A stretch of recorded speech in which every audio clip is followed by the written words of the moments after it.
My name is Callista. I'm 28 and I live alone in a tiny apartment in Chicago. 3 weeks ago, I drove 4 hours back to my parents' house for what my mom proudly calls our early Christmas family dinner, even though it actually happens on Thanksgiving. When dessert was cleared and my mom started handing out wrapped gifts to everyone at the table, I waited for mine. When the bag was empty and she still hadn't looked in my direction, I finally asked, "Is there one for me?" She didn't even hesitate. "Be grateful you can sit here," she said, like she was reminding me I should be thankful just to be allowed in the room. My uncle snorted and added, "Be glad we still remember your name." The whole table exploded in laughter. I didn't yell. I didn't cry. I just nodded, said good to know, and left early. 2 weeks later, those same people who laughed at me were pounding on my apartment door begging me to talk. Want to know what I did that made my entire family show up at my door in a panic? And have you ever quietly funded someone else's comfort while they treated you like you were invisible? When I got back to Chicago that night, I dropped my keys on the counter, put the pumpkin pie in the trash, and just sat on the kitchen floor staring at my phone. Part of me wanted to send a long message in the family group chat telling them exactly how they'd humiliated me. But I knew how that would go. They'd say I was being dramatic, that it was just a joke, that I should be grateful they even invited me. So instead I texted Thessaly, my best friend. She called me within 30 seconds. I told her everything, from the fake smiles to my mom's line about being grateful I could sit there, to my uncle's little, "Still remember your name" jab. There was a long silence on the line, and then Thessaly said very calmly, "Callie, that's not normal. That's not just rude. That's mean. They don't respect you at all." Hearing someone else say it out loud made something click in my chest. I pulled up my banking app while we were still talking and started scrolling. Gym membership charged every month.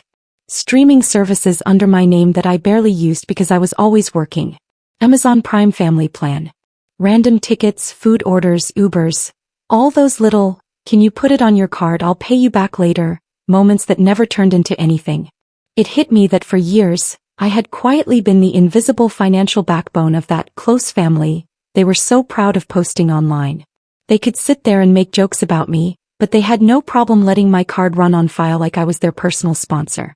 Thessaly said, "What if you just stopped paying? What if you let them feel what it's like to actually lose you?" The idea scared me and thrilled me at the same time. That weekend I sat down with my laptop and a notebook and made a list. Mom's yoga and gym membership. Dad's streaming subscriptions and Prime. Little sister's last-minute theme park tickets, concerts, gas money. Every autopay that had my name on it and their comfort attached to it. Then I started canceling. Click. Cancel membership. Click. Turn off auto-renewal. Click. Remove card. With every confirmation email that hit my inbox, I felt a little bit lighter. I didn't write some big dramatic announcement in the group chat. I just let the systems they depended on quietly stop. A few days later, my mom Vesper called me while I was on my lunch break. "No, hello, no, how are you? Just, Callista, my gym card got declined this morning. Did something happen with the payment?" I swallowed my nerves and said, "Yeah, I canceled it. You'll need to set it up in your own name." She sounded offended. "You know I go to those classes for my health. You know I count on that." I answered, "You also know what you said to me at dinner. You know I count on that." She gasped like I'd slapped her. My dad, Orion, called later that night because the streaming wasn't working. "It says we need to update the payment," he complained. "You must have messed something up." I said, "I didn't mess anything up. I just stopped paying. You're adults. You can handle your own bills." He got quiet, then snapped, "Family takes care of each other, Callista." I said, "Exactly. That goes both ways." After that, the group chat started blowing up, little passive-aggressive messages about how some people forget where they came from, and money isn't everything but some folks think it is. I muted the chat. I decided I wasn't going home for Christmas, no matter how many guilt trips they tried. For the first time in my life, I chose not to play the role they had written for me. I thought they would sulk, maybe talk trash about me at the country club and eventually move on. I underestimated how much they depended on me, not just for money but for control. Because the more their subscriptions and comforts started falling apart, the more desperate they became. And that's how I ended up with my entire family on the other side of my apartment door, pounding and screaming to be let in. The first real wave hit a few days after I canceled everything. I was at my desk trying to focus on a campaign brief, half reading the same sentence over and over, when my phone started buzzing nonstop. At first it was just the family group chat lighting up like a fire alarm. My mom sent a long paragraph about how some people forget who raised them, and how she was deeply hurt that I would attack her health by canceling the gym. She made it sound like I'd taken away prescription medication, not turned off a membership that was being billed to my card. There was a line about how yoga was the only thing keeping her sane, as if I was personally responsible for her mental stability. My dad followed with his usual lines about sacrifice and family duty, throwing in that classic, "You wouldn't have your fancy job in Chicago if it weren't for us," which he always said anytime money came up, like my degree and career were items on a bill I hadn't finished paying. Then my sisters Lyric and Solene jumped in with emojis and side comments. One of them wrote, "Imagine choosing Netflix over your own mom," which was ironic considering I'd cancelled Netflix too and they were the ones using it way more than I ever did. The other sent a message that said, "You've changed so much. You used to be nice," followed by a crying emoji and a broken heart. It was the same script as always, just louder and in a group thread. I stared at the chat for a minute, feeling my chest tighten, then hit mute again and put my phone face down on my desk. I could feel the notifications still rolling in, vibrating every few seconds like the phone itself was anxious. 10 minutes later, Thessaly sent me screenshots from Instagram. "You seeing this?" she wrote. My younger sister had posted a black background with white text that said, "Some people will cut off their own blood over money. Remember who was there before your paycheck," with a broken heart emoji and a little praying hands icon. She didn't tag me, but she didn't need to. Half our extended family follows both of us. My mom commented under it with, "So sad but true. Love you, baby. Some people lose their way." And a few cousins replied with, "Family over everything, money can't buy loyalty, and people change when they move to the city." Someone even dropped a "You guys are the strongest family I know," which would have been funny if it didn't sting so much. I felt my stomach twist as I scrolled through the comments. They were rewriting the story in real time, turning themselves into victims and me into some cold-hearted villain who had abandoned them for cash and skyline views. None of them mentioned the part where my mom told me to be grateful I was allowed to sit there, or where my uncle made my name into a punchline. None of them talked about the years of, "Can you just put it on your card?" moments that were apparently invisible. I locked my phone, set it aside, and just sat there for a while, listening to the hum of the office and the tap of other people's keyboards. I realized I'd spent my whole life terrified of being called ungrateful, so I kept overgiving to prove I wasn't. And here I was finally saying no, and they were slapping that exact label on me anyway. That night, instead of crying like I normally would have, I opened my laptop at my kitchen table and went back to my banking app. If they wanted to talk about sacrifice and responsibility, fine. We could talk about numbers, the one language that doesn't care about guilt or manipulation. I pulled up 5 full years of transactions and started filtering. Gym, yoga studio, streaming services, Amazon Prime family plan, theme park tickets with notes like "For Lyric and Friends," concerts where the charge hit my account at 11:59 p.m. after a frantic, "I'll PayPal you" swear. Emergency car repairs my uncle Draven couldn't afford that somehow landed on my card with, "I'll get you back when my bonus hits." That never happened. Restaurant bills where I picked up the check because, "You make more than us, it's no big deal," said half-jokingly but accepted very seriously. It was painful and strangely satisfying at the same time. With every line item I highlighted, I remembered the exact conversation that went with it, the exact moment I'd swallowed my resentment and smiled instead. I copied everything into a spreadsheet, added dates and short descriptions, color-coded the categories just to keep myself sane, and watched the total climb higher and higher until I had to sit back and just stare at it. This wasn't a few generous moments. This was a pattern. This was years of me being the safety net whenever someone forgot their wallet or couldn't pay till Friday or just needed help this one time. I realized that to them, my money was an extension of their own, something they felt entitled to because of biology and history. I drafted an email and addressed it to my parents and both sisters. The subject line said, "Since we're talking about who owes what." I sat with that subject for a moment, my finger hovering over the keyboard, then started typing. In the body, I wrote very plainly that I was aware of the things they had done for me growing up, that I was grateful for a roof and food in school, that I wasn't pretending I raised myself. But I also wrote that the idea I somehow owed them endless financial support and blind tolerance in return for the rest of my life was not accurate and not healthy. Then I pasted the spreadsheet total and a short breakdown underneath, listing out the categories. I didn't call them thieves. I didn't demand they pay it all back on the spot like a debt collector. I simply wrote, if you want to keep insisting I'm ungrateful and selfish because I stopped paying, please look at this and ask yourself who has actually been taking care of whom. My hands were shaking when I hit send, my heart pounding like I just jumped into cold water. But it also felt like dropping a load I'd been carrying for years. A bag I didn't realize had gotten that heavy. My mom's reply came fast, all caps in the subject line. How dare you? The body was a wall of text where she called my list manipulative and cruel, said only a heartless person would throw money in her parents' faces, and accused me of trying to put a price on her love and sacrifices. She turned every example into a story about how hard things had been for them and how ungrateful I was for making them feel small. She ended with, I am so ashamed of who you've become, and a line about how she didn't even recognize me anymore. Then she blocked me on Facebook.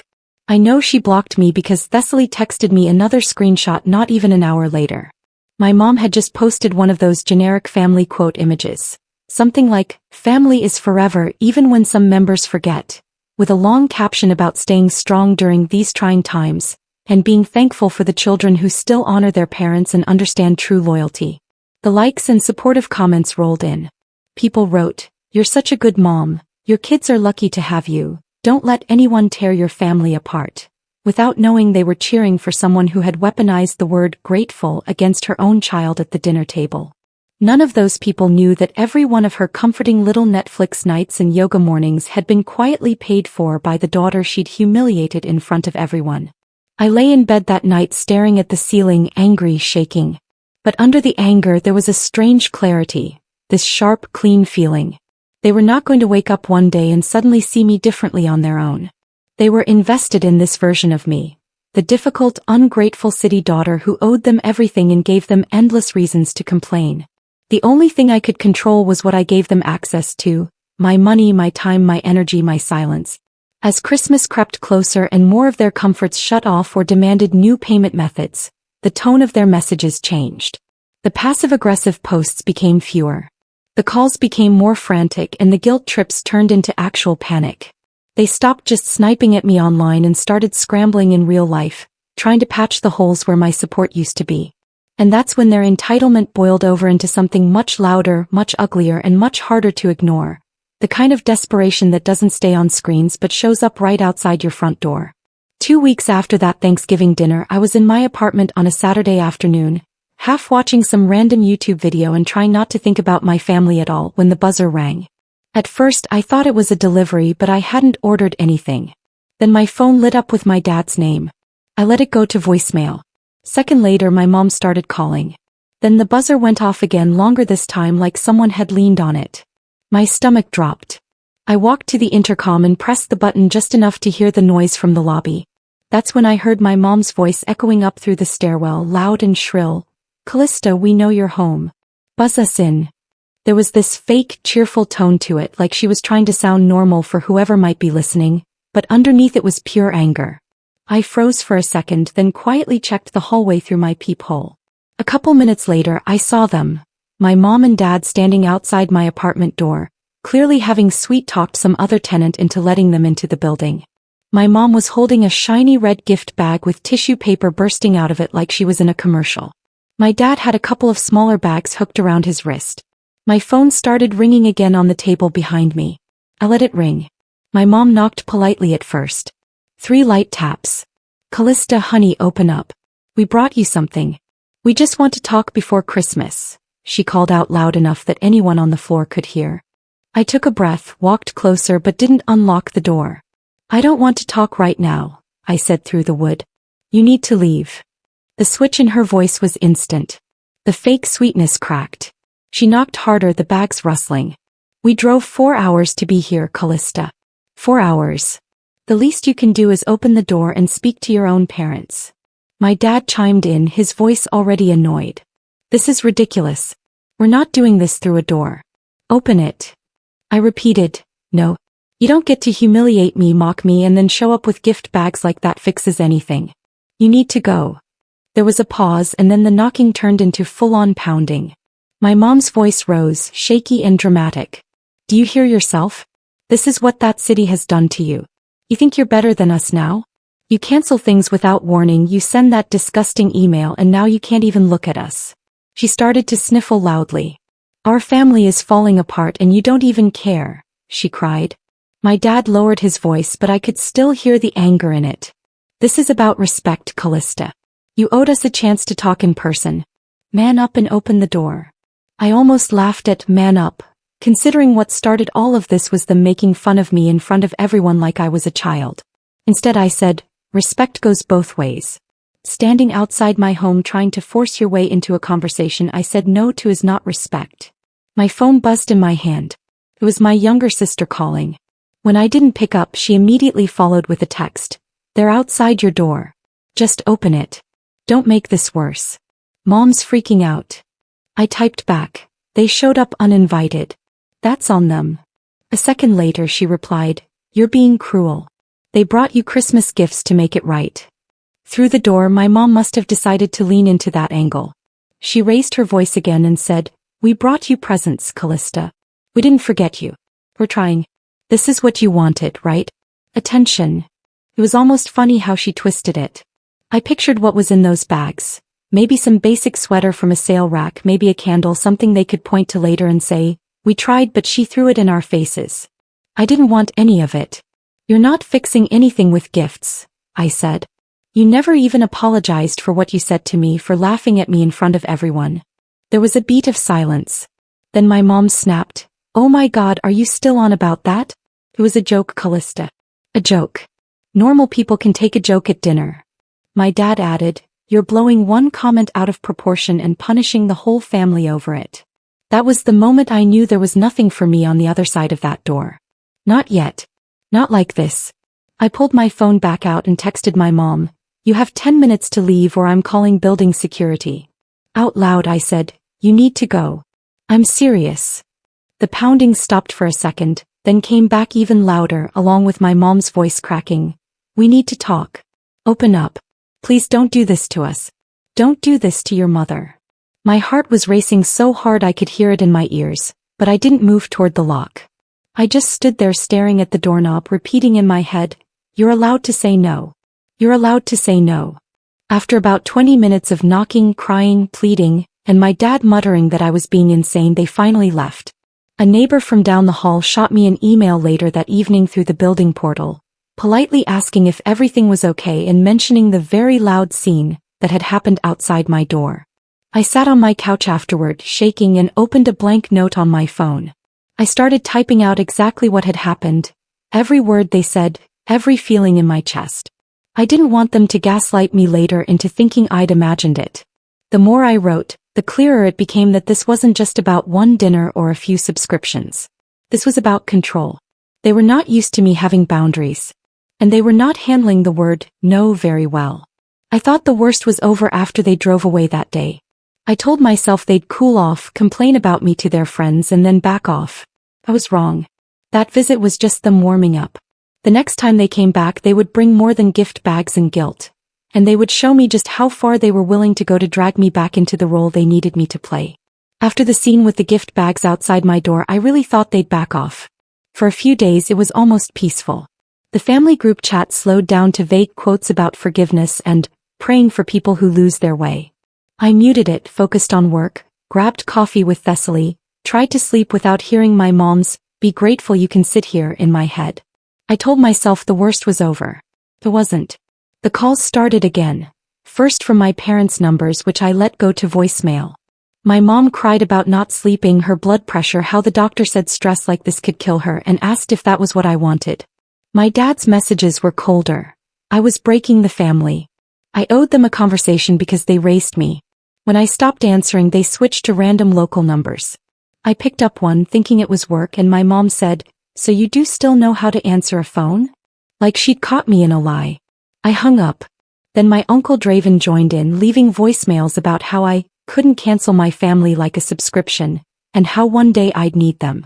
Online, my sister posted another sad TikTok about being abandoned by your own sibling who chooses money and strangers over the people who were there from day one. No name, but the caption, "Sometimes blood hurts more than strangers," made it obvious. Strangers filled her comments with support, telling her to cut off toxic people. Meanwhile, the fallout from my cancelled payments hit harder. My mom left a panicked voicemail about the gym wanting a new card and sign-up fee, saying yoga was the only thing keeping her calm, and asking how I could do that to her. A cousin told me my dad was complaining at the golf club about ungrateful kids who treat parents like banks. One night, I opened my spreadsheet again and added a column for behavior. Calls, guilt trips, TikToks, surprise visits. Seeing it all lined up made it impossible to pretend this was a phase. It was a system and I'd stopped playing. A few days before Christmas, it went from digital back to physical. I came home with groceries, saw my parents' car outside and felt my stomach drop. When I turned onto my floor, my mom, my dad, and my uncle Draven were standing in front of my apartment like a blockade. "There she is," my mom said loudly. "Do you feel proud calling security on your own parents?" I set the bag down, kept my keys in my hand.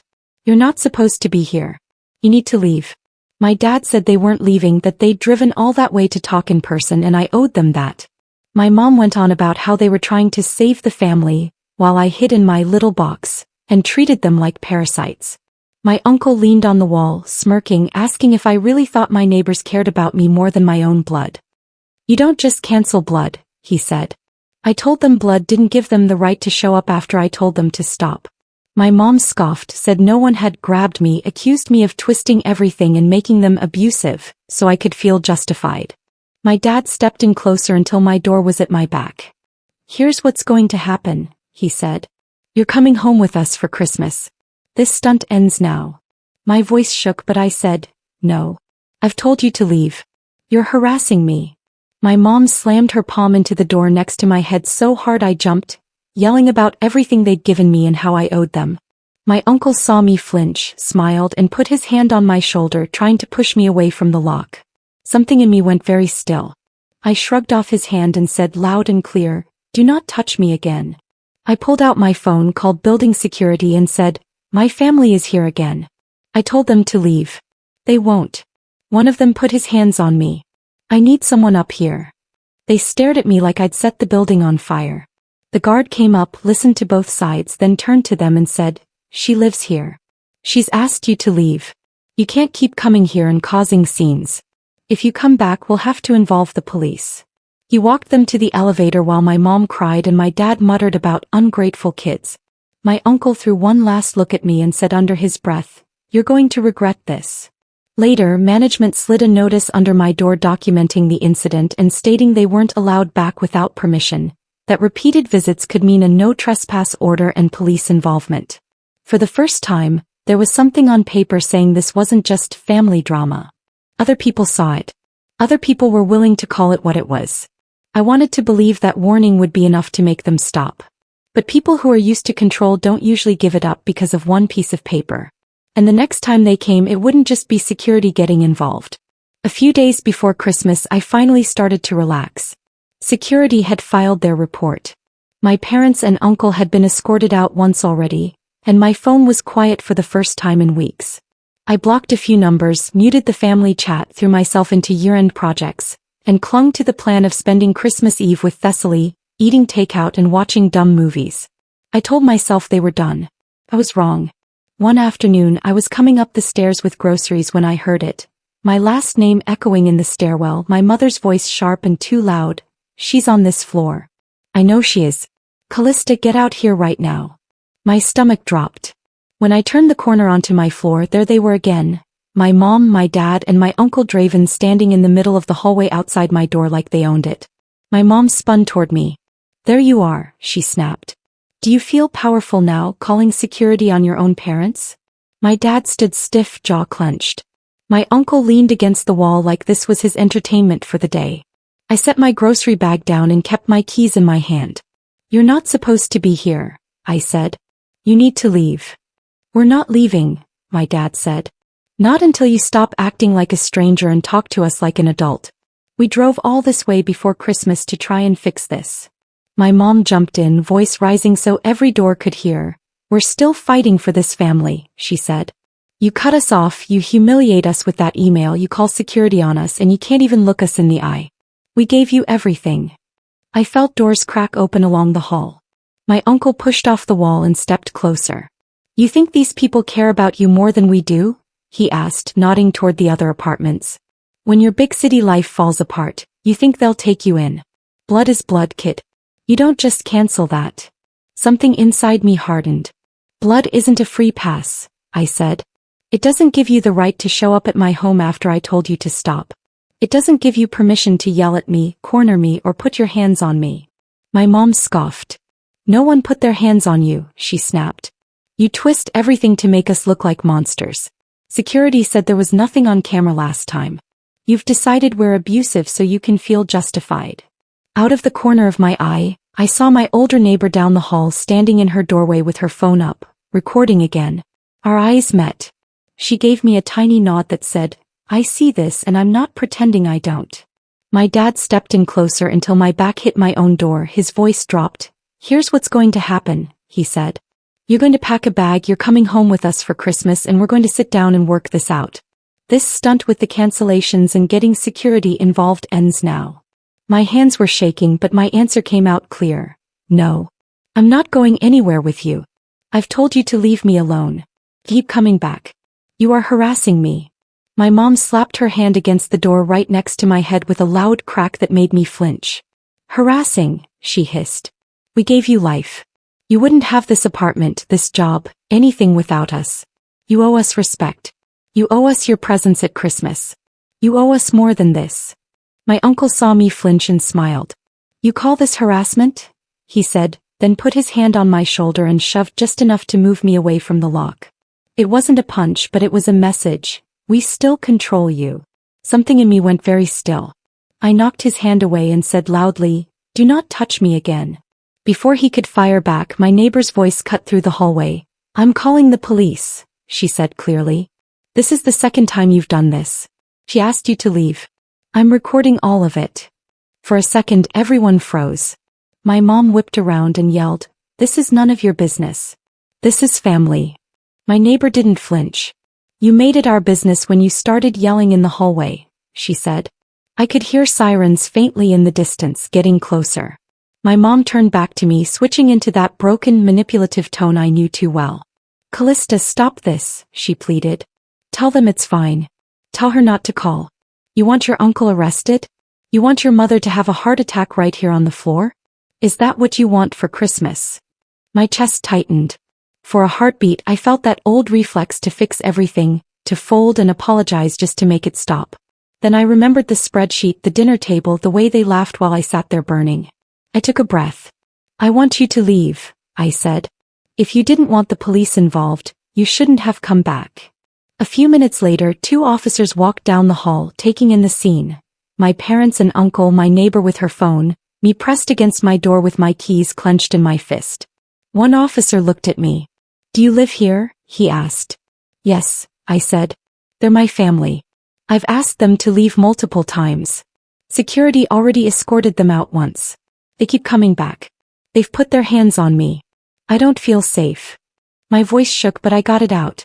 The other officer checked with my neighbor, who showed them a clip of my uncle grabbing my shoulder and my mom slamming her hand into the door next to my head. That was enough. The first officer turned to my family, his tone hardened. You need to leave the property now, he said. You've been warned before. This is harassment. You don't get to come here and corner her because you're related. If you come back or contact her like this again, she can pursue a restraining order and charges. My mom started sobbing about concerned parents. My dad argued about his rights as my father. My uncle muttered about soft cops and disrespectful kids. The officers didn't care. They pulled my uncle aside, took his ID and wrote him a citation explaining exactly what it meant. He stood there red-faced, while the officer told him he was officially on record for harassing his niece. Watching that man, the one who had laughed at me my entire life, stare at the ground while someone in authority told him he was the problem did something to me. For once, I wasn't the one being shamed in front of everyone. As they walked them toward the elevator, my mom clutched her chest, saying she felt dizzy, that the stress was too much. The officer offered an ambulance. My dad said he'd take her to the hospital himself. Later, I heard her blood pressure had spiked and she spent the night in the ER, that my dad was furious about the hospital bills and the citation, that my uncle was suddenly a lot quieter at the bar where he used to brag about our perfect family. After they left, management slipped a notice under my door confirming the incident, stating that my parents and uncle were not allowed back on the property without prior permission, and reminding me I could pursue a restraining order if I chose. A cousin texted me, "People are talking. I saw a video of your mom and uncle yelling in your hallway. You okay?" I stared at it for a second then replied, "I'm okay. Better than before." For the first time, the consequences of their behavior were landing on them instead of me. And as Christmas passed in total silence between us, that silence felt less like punishment and more like space. Space where I could finally start imagining a life that wasn't built around managing their chaos. In the weeks after Christmas, the silence from my family felt unreal. I kept waiting for another explosion, another surprise visit, another wall of guilt-soaked texts, but nothing came.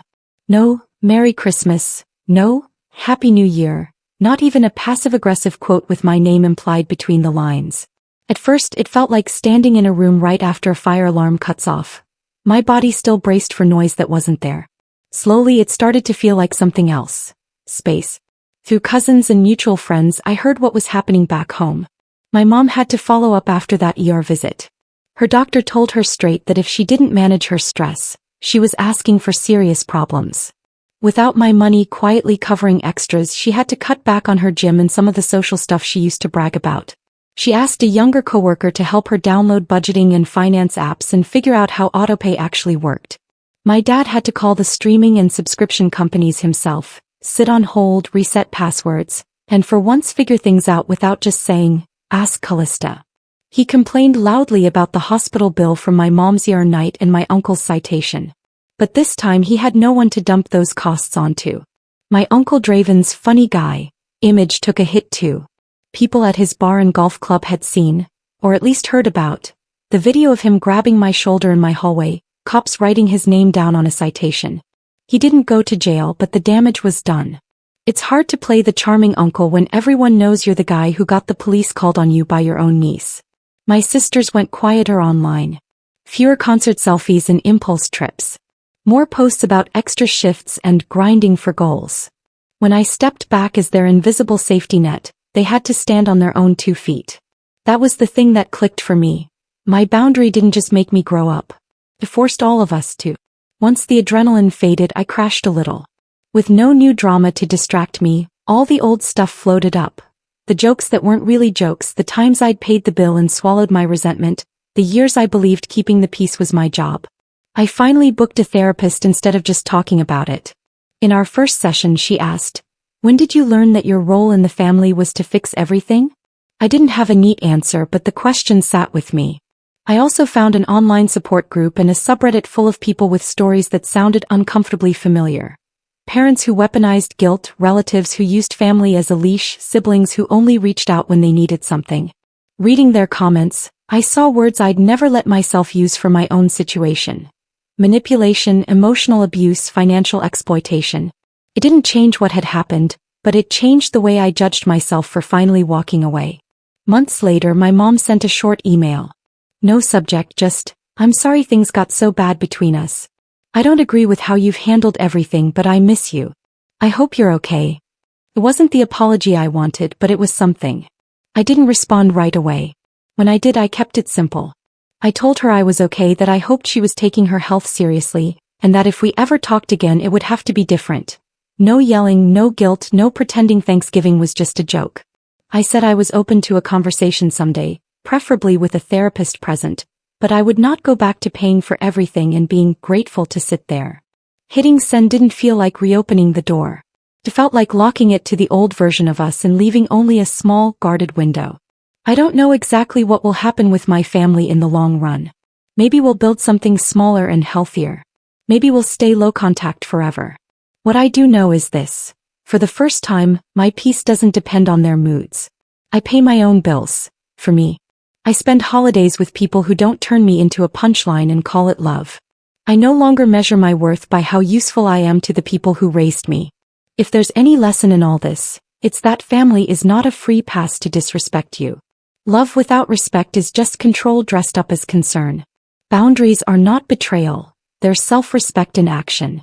And sometimes the most satisfying revenge isn't slamming a door. It's walking away, letting people finally feel the consequences of their own behavior, and building a life where you're not grateful just to be allowed in the room, but genuinely glad to stand on your own. Have you ever had to choose your own sanity over your family's approval? And if you haven't yet, what line would they have to cross for you to finally say, enough?